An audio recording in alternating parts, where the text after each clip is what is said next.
Palitan natin ng maigsi para naman maabot ko. Masyadong mataas para sa akin. Yan naman ang susunod nating papalitan. So, sa ating Storm XR 330mm to eh. So papalitan natin ng 305 para maabot ko. Okay, tanggalin na natin to. So, tinanggal ko na yung tornilyo dito. Tapos may isang tornilyo lang dito rin. Ayan. Ayan. Okay, tanggalin muna natin. Few moments later. Yan mga paps, tapos na.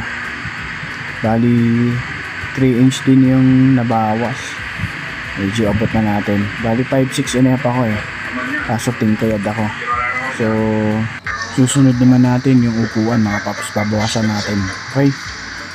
Few moments later. Babawasan natin itong upuan. So tatabasan natin ng konti. Yan. Meron dito ng tornilyo. Yun. Tanggalin lang natin. Yan. So tanggal na mga paps. Nakita niyo yung orsa niya. Malaki. Yan, medyo mataas. So bababain natin siya. Few moments later. Yan. So tapos na mga paps. Tinanggal na natin yung nakagantaker dito. Yan. Barin na natin.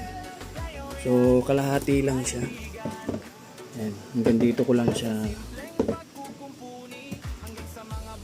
tatabasan. Yan. Dito.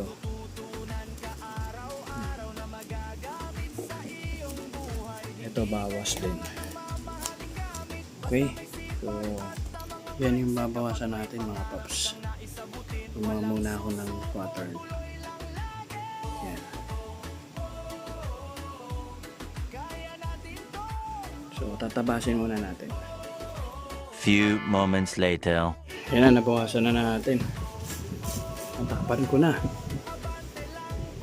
Yan na. Ito na siya. So itataker na lang natin. Ayan siya.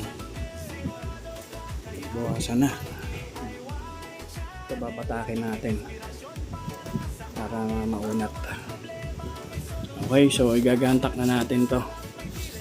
Few moments later. Yan na mga paps, tapos na.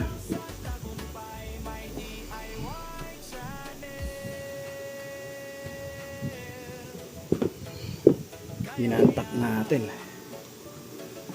Yan. Papalit na natin.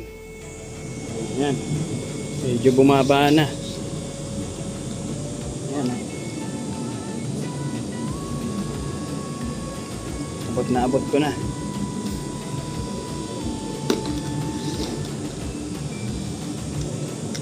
Okay. So yun lang mga paps.